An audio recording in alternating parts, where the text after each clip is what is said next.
All right, we're going straight to this big exclusive interview of Home Minister Amit Shah. तो ऐसे लग रहा था कि बीजेपी जो है वो उनका चुनाव प्रचार जो है it is touching a cord among people.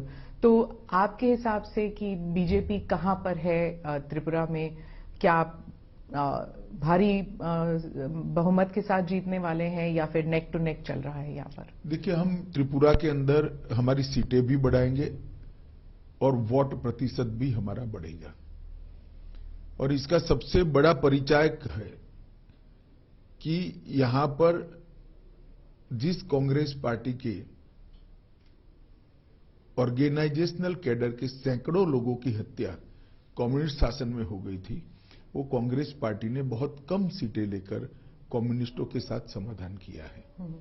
और जो कम्युनिस्ट पार्टी कभी त्रिपुरा में किसी के साथ नहीं जाती थी, वो कम्युनिस्ट पार्टी ने भी कांग्रेस के साथ समाधान किया है।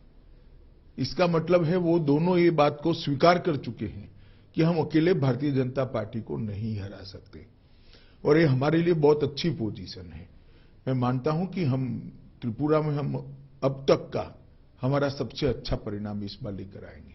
तो ये अगर गठबंधन तय है, तो जब गठबंधन इस तरह बन रहा है कि कांग्रेस, लेफ्ट पार्टीज, मतलब everybody get together to defeat BJP, ये एक सोची समझी अगर रणनीति है, तो क्या ये आप समझते हैं इसके लिए एक it's a big challenge for the BJP? देखिए, आप पत्रकार हैं इसलिए इस तरह से सोच रही है स्मिता जी। मैं मेरी पार्टी का कार्यकर्ता हूं, मैं इसको अलग दृष्टिकोण से देखता हूं। मेरी पार्टी को इससे आत्मविश्वास बढ़ना चाहिए, क्योंकि हम इतने ताकतवर हो गए हैं कि कोई अकेला लड़ना नहीं चाहता। अगर ताकतवर हुए हैं तो हमने एक आत्मविश्वास के साथ जनता के बीच में जाना चाहिए, और हमने 5 साल में जो करा है वो बताना चाहिए। जो हमने बताया अब तक के चुनाव परिणाम के अंदर, मैंने 4 रैलियां करी हैं, 3 रोड शो करे हैं। मैं आपको बताता हूं कि आज का रोड शो का जो दृश्य मैंने देखा है, मैं कई बार त्रिपुरा है, पार्टी अध्यक्ष के नाते भी आया हूं, कैंपेन में भी आया हूं, गृह मंत्री के नाते भी आया हूं, और चुनाव के बगैर भी आया हूं, मगर ऐसा दृश्य मैंने मेरे जीवन में नहीं देखा। जी, वो मैंने देखा, भीड़ बहुत थी। लेकिन जो त्रिपुरा के जो लोग हैं वो अक्सर कहते हैं कि जो लोगों की जो सोच है वो सेंटर लेफ्ट है ज्यादातर। लेकिन पिछले इलेक्शन में आपने चलो पलटाई का जो नारा दिया था, उसके बाद क्या आपको लगता है कि विश्वास अभी भी लोगों का आपकी पार्टी पर है? देखिए, चलो पलटाई का नारा आप सरसरी तौर पर देख रहे हैं।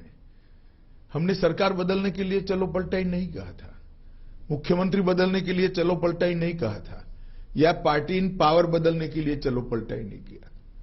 हमने चलो पलटाई का नारा त्रिपुरा की स्थिति बदलने के लिए दिया था, और आज हमने स्थिति को बदला है। जैसे मैं आपको बताता हूं, आमतौर पर सरकारी कर्मचारियों के लिए वामपंथी दलों से बहुत सारी अपेक्षाएं होती हैं। यहां पर कई सालों से वामपंथी दल सरकार में था, 5वां पे कमीशन इनको तनख्वाह में दिया जाता था। हमने आने के बाद 7वें पे कमीशन को देने का काम किया, और बजट भी अच्छे करे हैं, फिस्कल डेफिसिट बढ़ाए बगैर, तो रेवेन्यू जनरेट हुई। इसके साथ साथ हमने हिंसा को समाप्त करने का वादा किया था, और हमने हिंसा को समाप्त किया है। हमने नशे के कारोबार को, जो बांग्लादेश की सीमाओं से आता है, उसको रोकने का वादा किया था। आज मैं आत्मविश्वास के साथ कह सकता हूं, हमने त्रिपुरा के अंदर नशे के कारोबार पर बड़ी कठोरता से नकेल कसी है, और इसका जनता में एक अच्छा मैसेज है। और हम इस बार नारा लेकर आए हैं, त्रिपुरा शांत हो चुका है, त्रिपुरा में अब वायलेंस नहीं है, अब त्रिपुरा को समृद्ध बनाने का समय आया है। मोदी जी और माणिक शाह की ये डबल इंजन की सरकार ने वो वादे को पूरा करने के लिए भी अब तक बहुत कुछ किया है। पहले विप्लव देव जी ने किया, अब माणिक शाह जी कर रहे हैं, और मोदी जी का जो केंद्र से गरीब कल्याण का थ्रस्ट है, वो गांव तक परकोलेट हुआ है। अब माणिक जी और विप्लव जी को आपने जो चेंज किया, उससे एक इमेज भी जाता है कि कंट्रोल सब दिल्ली से होता है। अब आप इसकी व्याख्या इस तरह से कर सकती है, परंतु ये पार्टी का सिस्टम है। और कंट्रोल करने के लिए कोई बदलाव नहीं होता है, किसी भी कार्यकर्ता का ज्यादा उपयोग करने के लिए बदलाव होता है। तो कभी न कभी कोई राज्य से सेंटर में आता ही है। आज हमने विप्लव देव जी को राज्यसभा का मेंबर बनाया है, हरियाणा जैसे महत्वपूर्ण राज्य का प्रभारी बनाया है जो दिल्ली के मुहाने पर है, और इसके साथ साथ राष्ट्रीय मंत्री भी बनाया है।